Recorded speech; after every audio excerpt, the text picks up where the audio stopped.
a mensagem em Apocalipse, no capítulo 22, os conselhos e as promessas finais. Estamos encerrando hoje.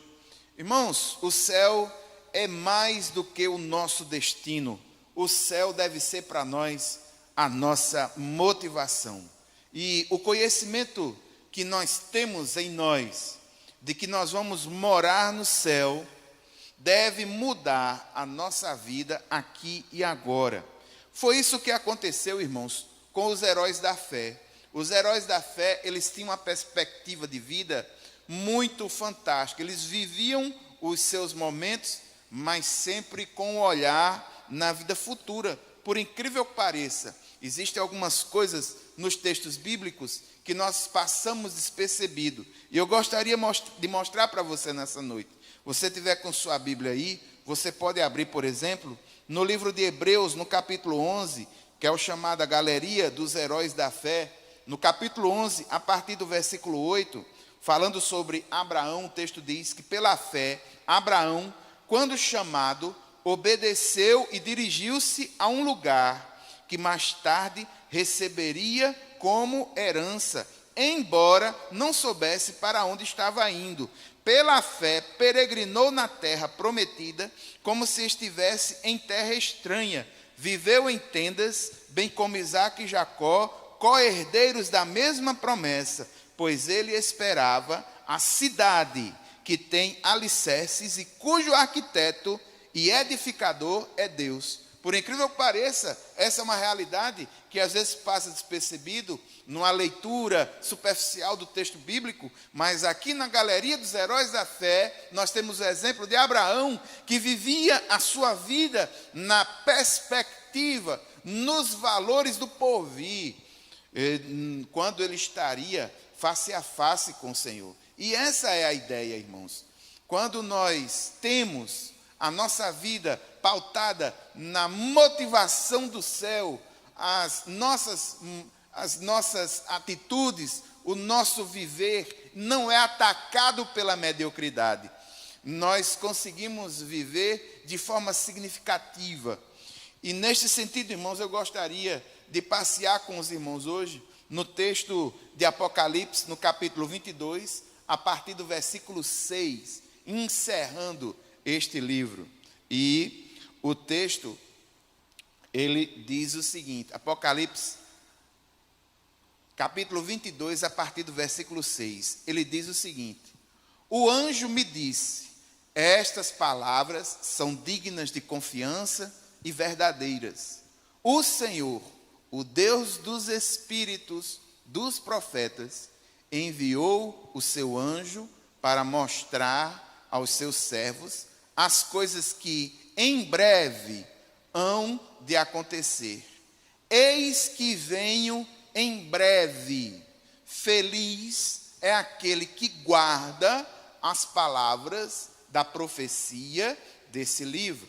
Quero que os irmãos observem o versículo 6. O versículo 6 é um conectivo, é um versículo que faz a conexão dos 5 versículos anteriores com essa seção próxima. Nesse conectivo, nós vemos aí uma informação muito importante para nós. O texto diz, em breve, essas palavras são dignas de confiança, são verdadeiras, mas no final ele diz, em breve hão de acontecer. E aqui eu gostaria de alertar os irmãos para algo que ocorre muitas vezes nesses momentos turbulentos no mundo. Irmãos, é muito comum quando ocorrem momentos turbulentos no mundo, e nós estamos vivendo um agora, que é essa pandemia, é muito comum a gente ouvir profetas se levantando com profecias falsas, colocando datas ou colocando coisas que nós precisamos fazer, senão a ira do Senhor vai chegar até nós. Um outro fenômeno que acontece muito nesses momentos de turbulência é que a mídia começa a disparar coisas do tipo, viu um ser extraterrestre, ou viu um OVNI, não sei aonde.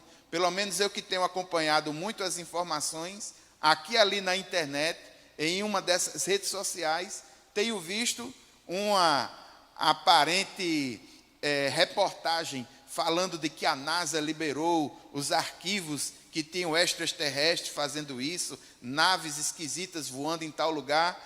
Eu quero dizer uma coisa para vocês: isso sempre ocorreu, isso sempre vai ocorrer. E eu gostaria de alertar os irmãos: tenham muito cuidado. Já botaram a vinda do Senhor para um certo período lá, no início de 1900, alguma coisa, um grupo que não interessa eu falar, diz que haveria de chegar em 1912, não chegou. Colocaram a vinda do Senhor para o ano 2000, não chegou. Colocaram a vinda do Senhor para 2004, não chegou. Inventaram um troço aí que o mundo ia se acabar no dia 12 de um negócio que teve aí, não se acabou. Irmãos, esse tipo de informação sempre vai ter, sempre vai existir. E nessas informações, sempre tem uma coisa interessante. Eles colocam uma data e sempre tem alguma coisa estranha que nós precisamos fazer. Em nome de Jesus, entenda. Na Bíblia, em toda a Bíblia, existe uma recusa em identificar tempos. Nas profecias do Antigo Testamento, geralmente eles colocam uma expressão chamada naquele dia. Como Isaías a gente vê, Jeremias a gente vê. Aqui o texto fala sobre a vinda de Jesus, mas não coloca a data. No Novo Testamento aqui está sendo utilizado em breve. Nunca se estabelece o tempo exato do fim, porque isso não compete a nós.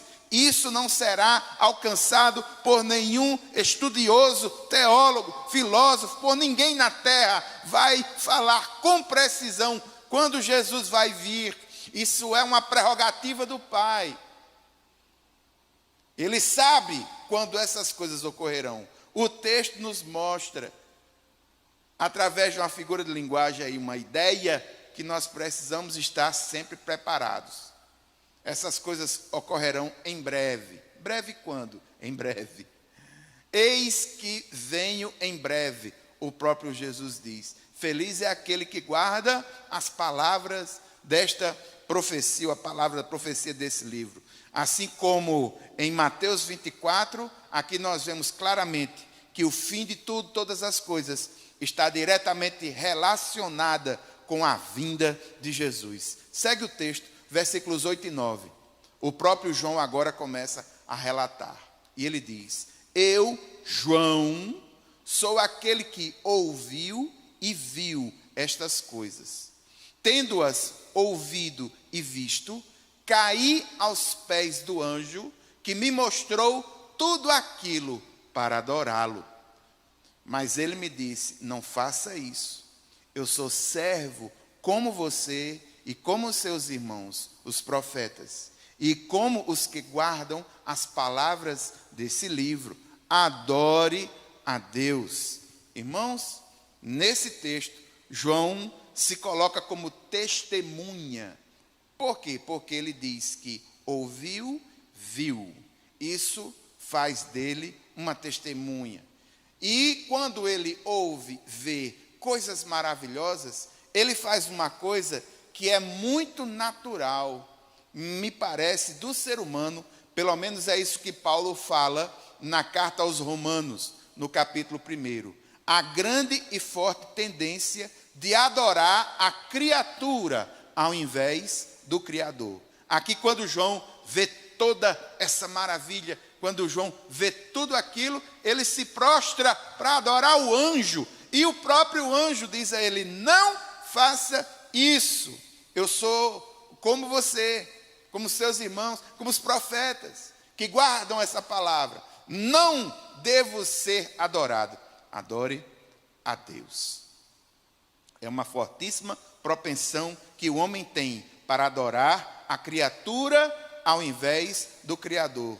Muito cuidado. Muitas vezes nós enfatizamos os instrumentos ao invés daquele que usa. é comum, às vezes, até pôr uma certa inocência na fé. Por exemplo, alguns dizerem assim: eu fui salvo no encontro de casais. Eu fui salvo pelo encontro de casais. Eu fui salvo pelo cursilho masculino. E, gente, o cursilho masculino, o encontro de casais, quaisquer ferramentas, são ferramentas que o Senhor utiliza. Quem salva é o Senhor. Quem faz as coisas é o Senhor. Nós precisamos entender que nós somos instrumentos e precisamos estar alertas, porque nós temos uma forte tendência a adorar as criaturas e esquecer o Criador. Segue o texto, versículos 10 e 11.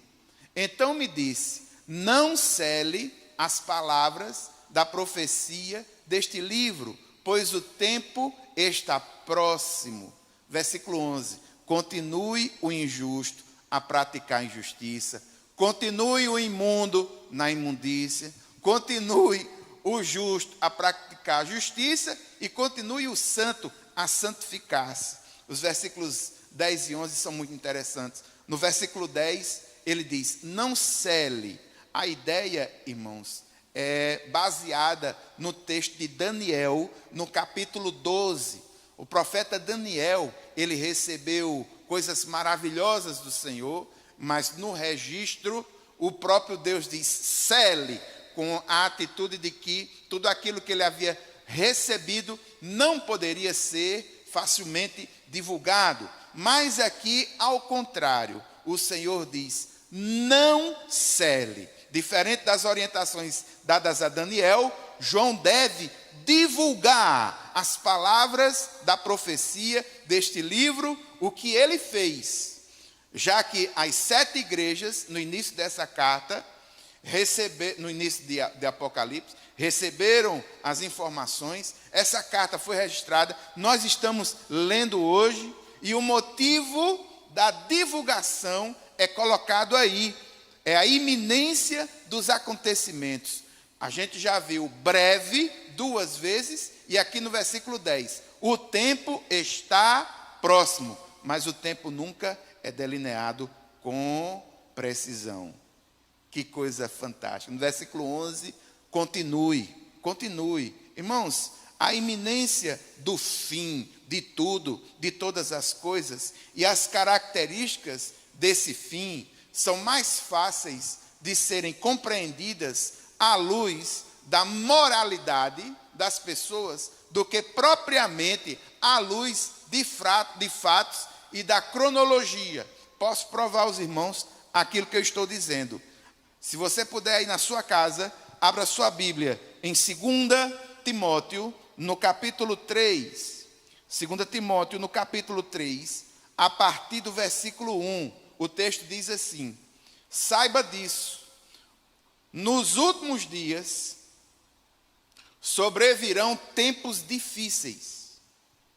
Versículo 2: os homens serão egoístas, avarentos, presunçosos, arrogantes, blasfemos, desobedientes aos pais, ingratos, ímpios, sem amor pela família, irreconciliáveis, caluniadores, sem domínio próprio, cruéis, inimigos do bem, traidores, precipitados, soberbos, mais amantes dos prazeres do que amigos de Deus, tendo aparência de piedade, mas negando o seu poder. Afastem-se desses também. Esse texto de Paulo nos mostra que as coisas que estão ligadas ao final dos tempos, os últimos dias, são coisas que envolvem mais questões morais, espirituais, éticas, do que propriamente uma ou outra questão cronológica. Muito embora saibamos que o nosso Deus, ele é soberano, e é um Deus que é soberano, inclusive, sobre a história. Irmãos, versículos 12 e 13. Mais uma vez, Jesus nos alerta. Veja o versículo 12. Eis que venho em breve. A minha recompensa está comigo, e eu retribuirei a cada um de acordo com o que fez. Eu sou o Alfa e o Ômega, o primeiro e o último, o princípio e o fim. Esse versículo 12, nós vemos mais uma vez a ênfase na palavra breve, mas aqui nós vemos o juiz que julga e agora recompensa de acordo com a atitude tomada diante dele. Versículo 12. No versículo 13, ele mostra quem ele é, o Deus Todo-Poderoso, o começo e o fim. Alfa é a primeira letra do alfabeto grego. Ômega é a última letra. A ideia é mostrar que ele é completo, que ele é eterno, que ele é tudo, né? O princípio e o fim. Versículos 14 e 15. Felizes os que lavam as suas vestes, e assim têm direito à árvore da vida e podem entrar na cidade pelas portas. Fora ficam os cães, os que praticam a feitiçaria, os que cometem imoralidades sexuais, os assassinos, os idólatras e todos os que amam e praticam a mentira. Os versículos 14 e 15, aqui nós vemos os dois grupos e mais uma bem-aventurança. No versículo 6, nós vimos uma bem-aventurança, que é a bem-aventurança de guardar a palavra.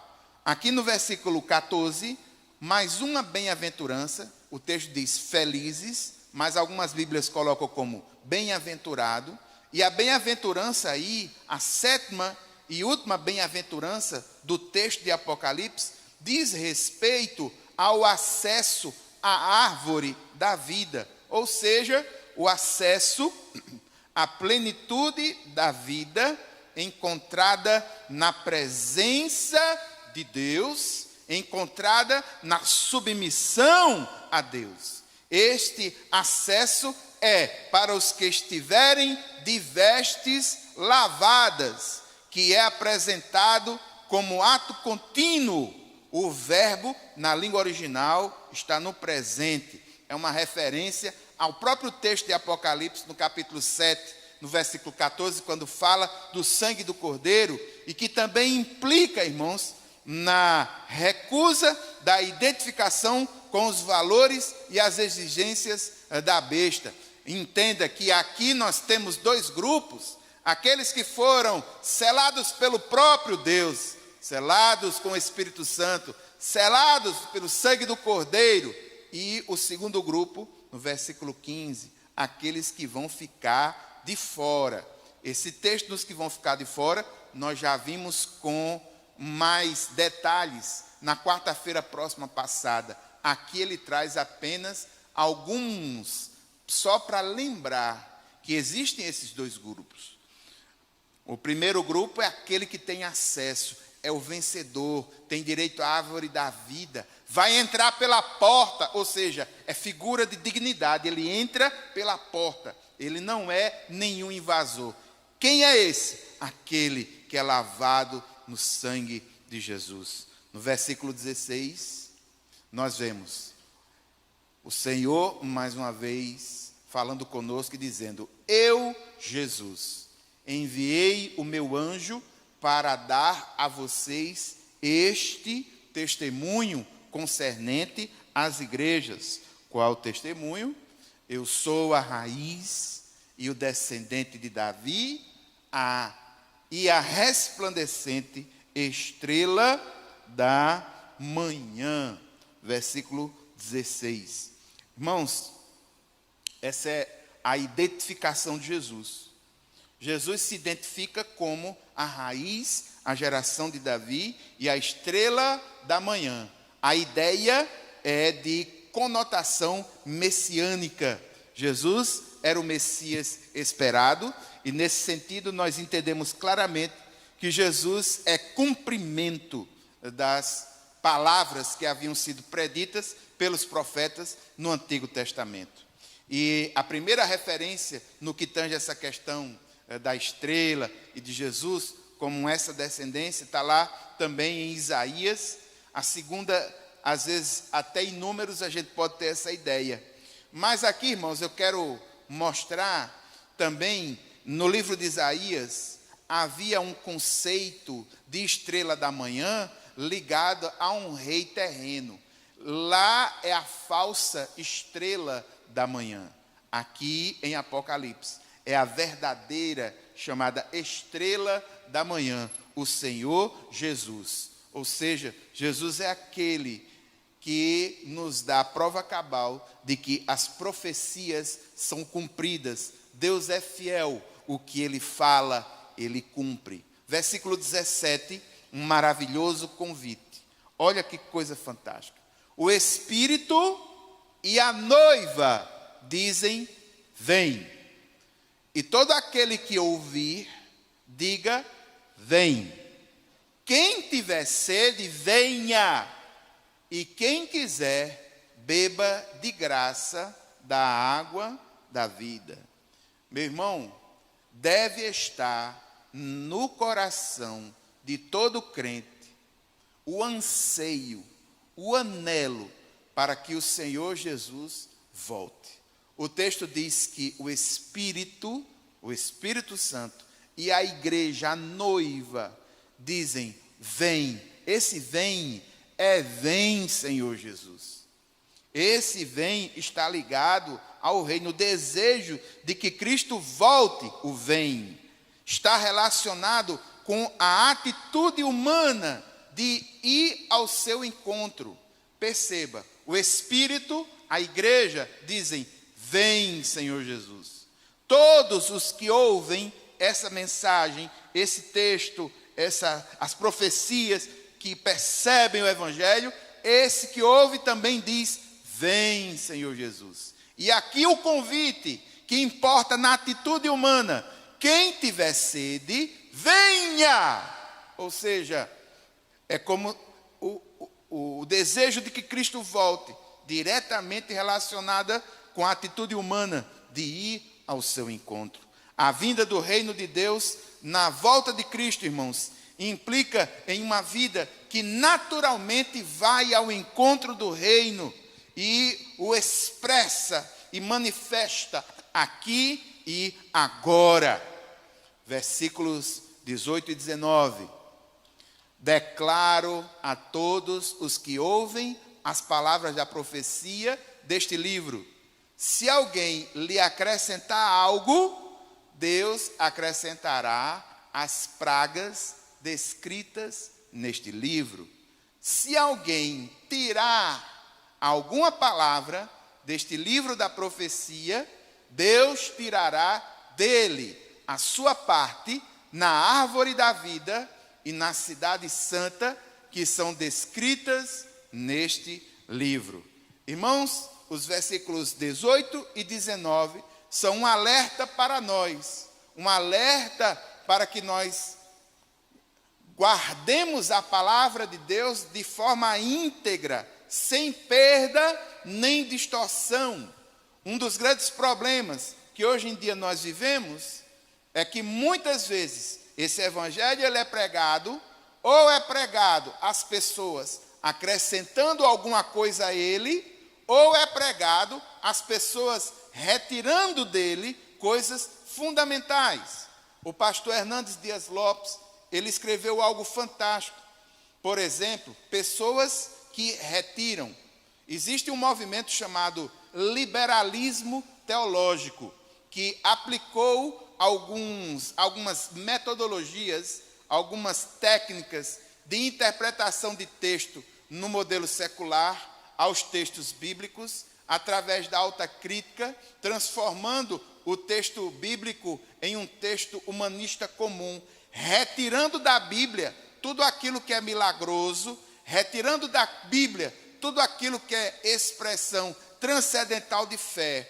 Os milagres para o liberalismo teológico não existem. O registro da criação de Gênesis é tido como uma história mitológica. Muitos dos textos bíblicos são textos mitológicos. A Bíblia, ela não seria a palavra de Deus, ela apenas conteria a palavra de Deus. Isso é uma forma de retirar da palavra o que ela evidentemente é. E o texto diz: se alguém tirar alguma palavra desse livro de profecia, Deus tirará dele a sua parte na árvore da vida e na cidade santa, que são descritos nesse livro. Mas veja, não é só retirar, tem gente que coloca. E para o fenômeno do colocar, eu quero mostrar para os irmãos uma espécie de misticismo gospel que corre muitas vezes em algumas igrejas evangélicas. A tentativa de acrescentar às escrituras experiências ou até mesmo coisas da cultura lá de Israel que não cabem na nossa cultura, acrescentando ao evangelho coisas que o evangelho não se propõe a resolver. Por exemplo, não me esqueço nunca de um dia onde eu fui em uma igreja onde o pastor entrou para pregar logo no início do culto. O culto não tinha começado ainda, mas ele entrou, pegou um chifre de carneiro, que é chamado de shofar, tocou o shofar no início do culto para que o Espírito Santo entrasse na igreja depois que ele tocasse o shofar. Aí ele está acrescentando algo que o evangelho não se propõe, uma espécie de misticismo gospel.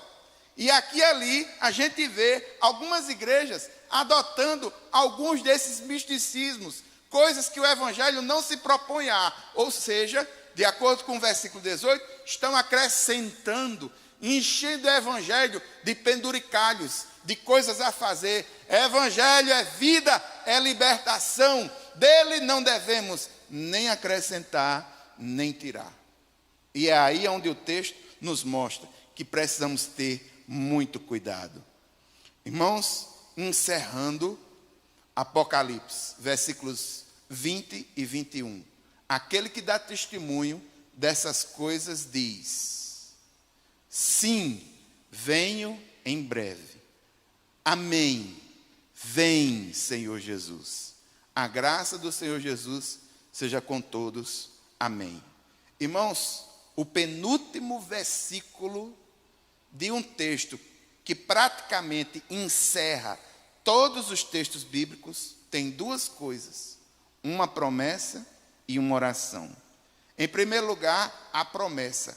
Essa promessa é do Senhor Jesus e ele diz: sim, eu venho em breve. Essa é a promessa.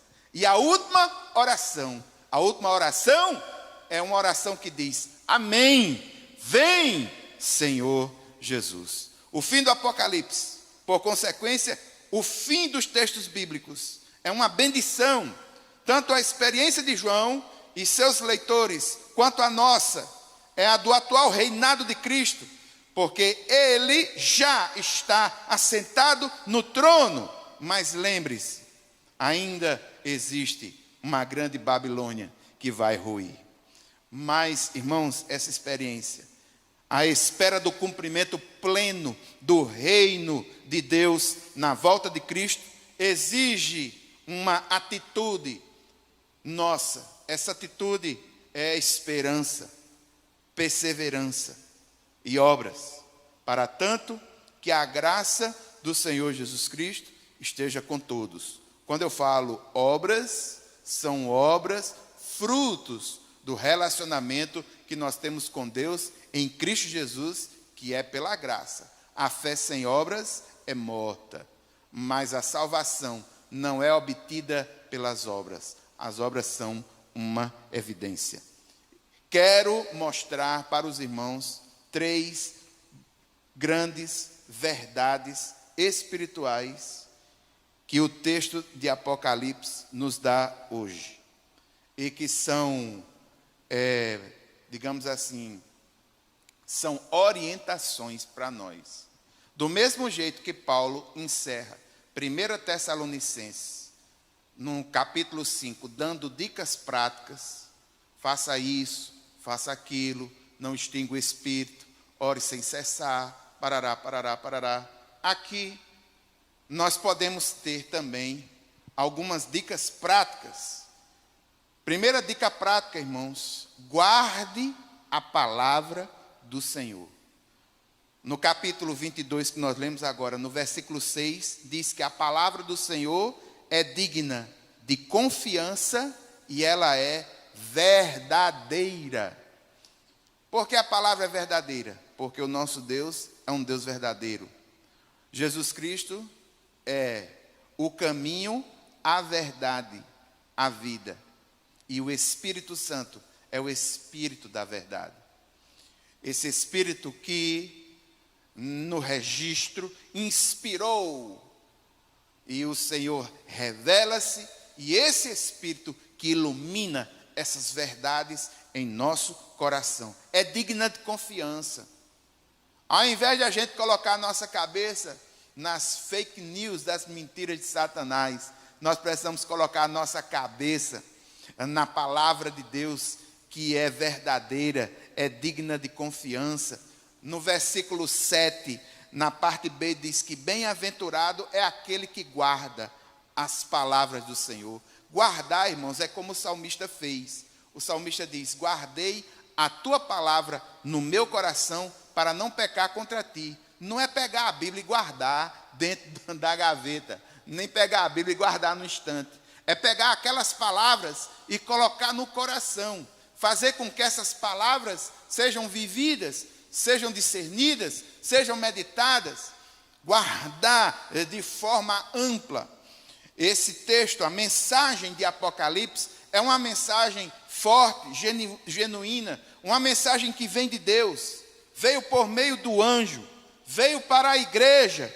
Jesus é o conteúdo principal do texto de Apocalipse. Apocalipse pode ser resumido como a carta da vitória do Cordeiro. O Cordeiro venceu, eu e você vencemos com ele. É uma mensagem que precisa ser proclamada. No versículo 10, capítulo 22, versículo 10, lá diz: não cele, ou seja, é algo que precisa ser proclamado, precisa ser divulgado, precisa ser falado. Eu louvo a Deus, agradeço a Deus, porque mais uma vez nós conseguimos ler um texto bíblico de forma comunitária, de ponta a ponta. Nós já lemos aqui 1 João, nós já lemos o Evangelho de João, nós já lemos a carta de Tiago, nós já lemos os 42 capítulos de Jó, e agora a gente encerra Apocalipse. Qual é o próximo, pastor? O próximo é o livro de Atos.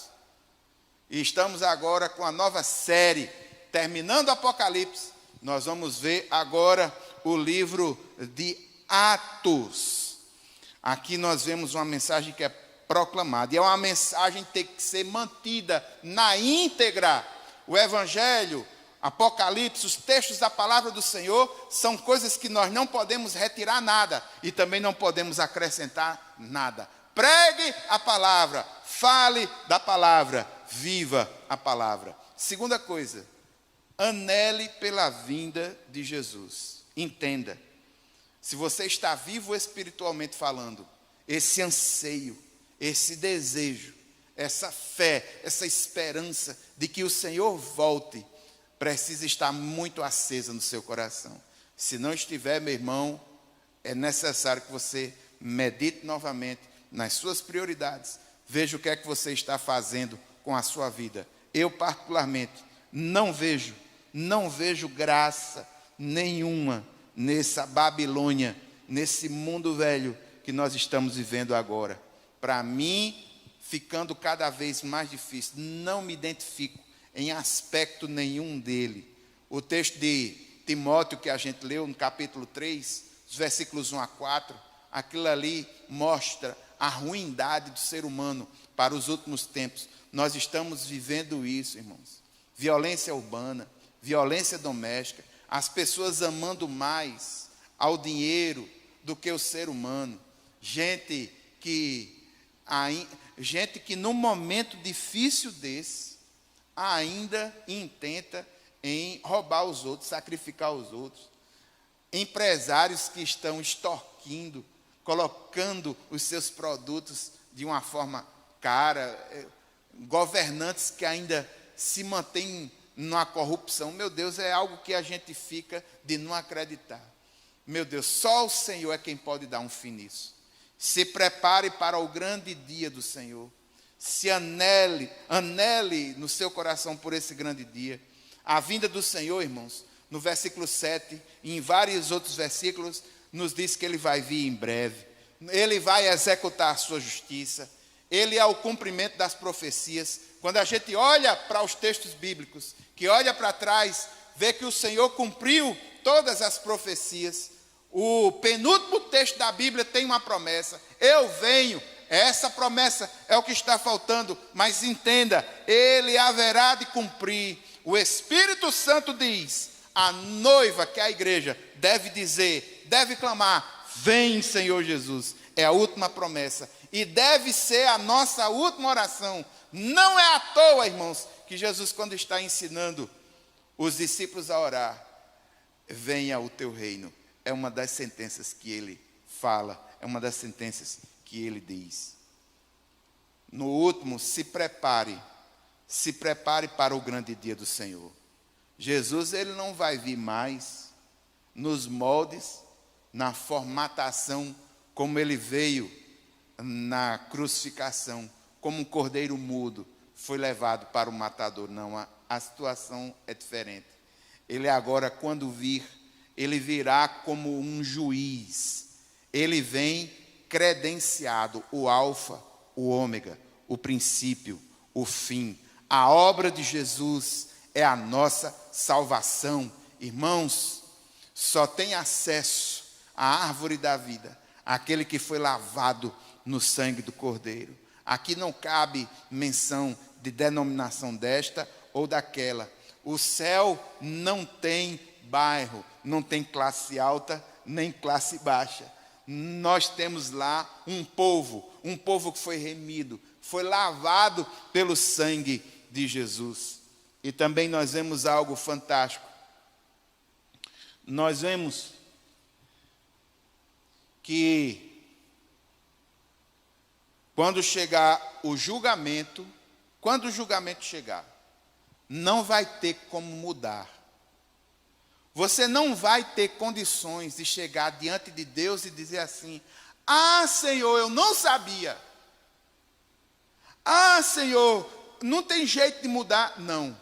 Quando essas coisas ocorrerem, não terá mais como mudar. É por isso que mais uma vez nós dizemos: ora vem, Senhor Jesus.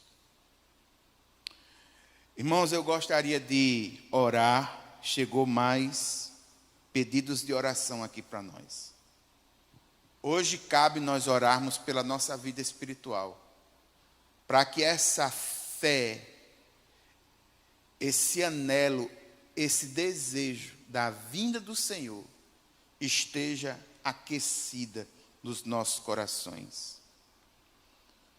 A irmã Socorro Leal pede oração pela sua família.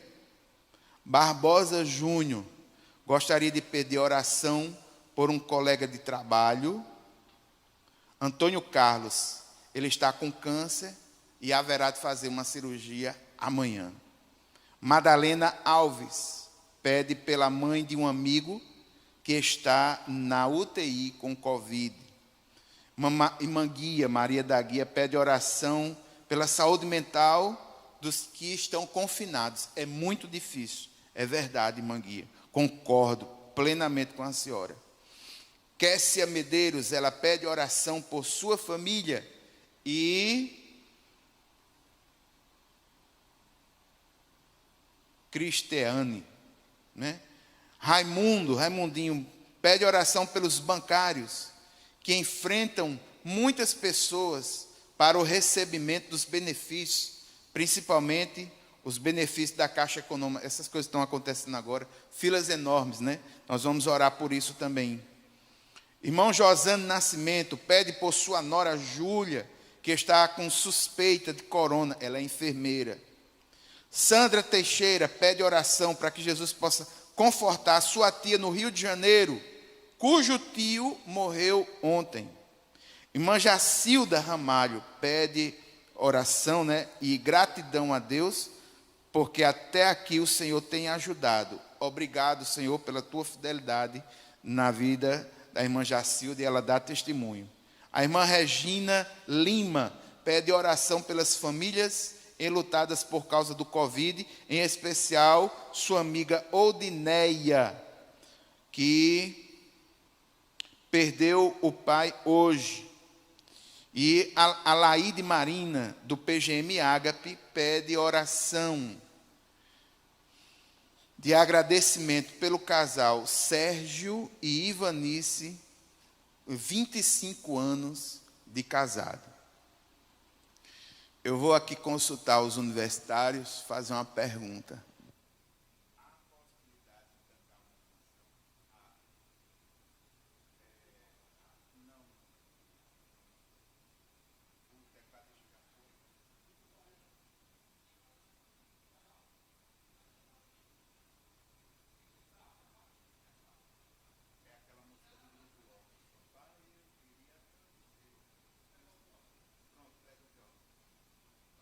Nós vamos encerrar esse culto, nós vamos orar por esses pedidos aqui, nós vamos ver também os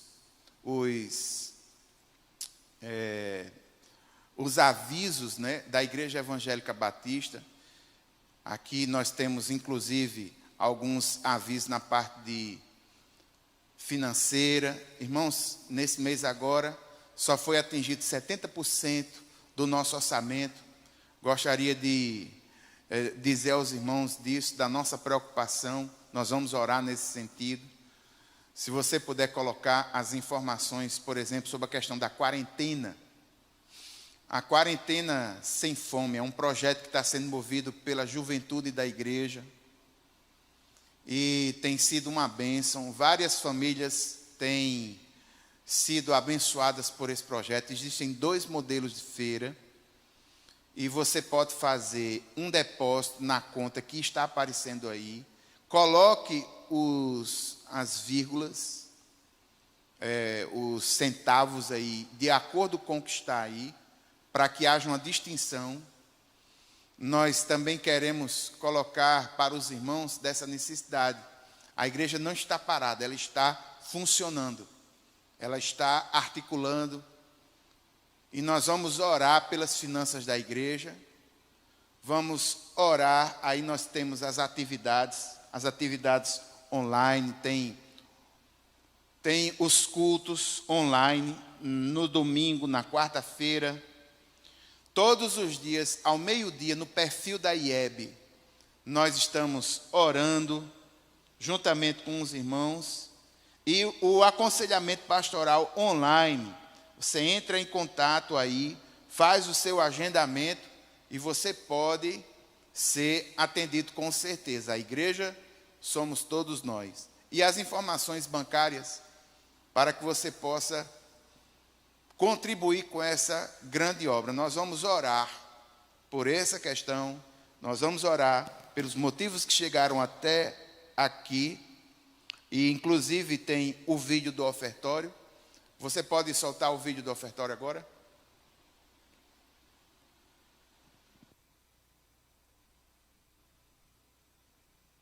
Você sabia que a IEB está presente nos 4 cantos da Paraíba, do Brasil e do mundo? Conheça alguns dos nossos obreiros espalhados pelos campos. Eu não vou parar, a estrada é muito longa, vou continuar. Mesmo em meio às lutas, eu não estou só, te sinto aqui. A vida é mesmo assim, tantas aflições eu tenho que enfrentar. Mas o Senhor está sempre a me proteger, te sinto aqui. Quando o vento sopra contra mim, os problemas tentam me abater, eu me lembro o grande eu sou, me enviou. Eu tenho um chamado, jamais vou me calar. Eu tenho um chamado,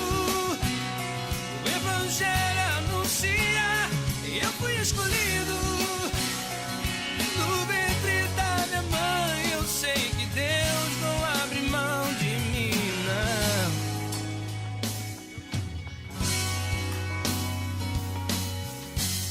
Você também pode contribuir para o sustento dos nossos irmãos. Aproveite esse privilégio e vamos juntos fazer Jesus conhecido.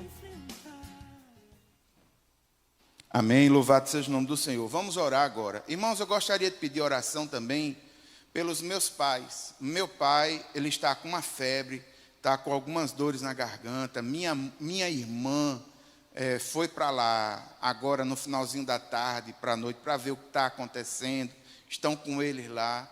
E é uma dificuldade, assim, a gente vem, tem 1001 possibilidades. Santa Rita está terrível essa questão do Covid lá. A gente fica um pouco apreensivo. E eu gostaria de pedir aos irmãos que estivessem orando pelo meu pai. Pela minha mãe também, eles estão lá. Meu pai chama-se Severino, minha mãe Augusta. E eu pediria aos irmãos que intercedessem juntamente comigo.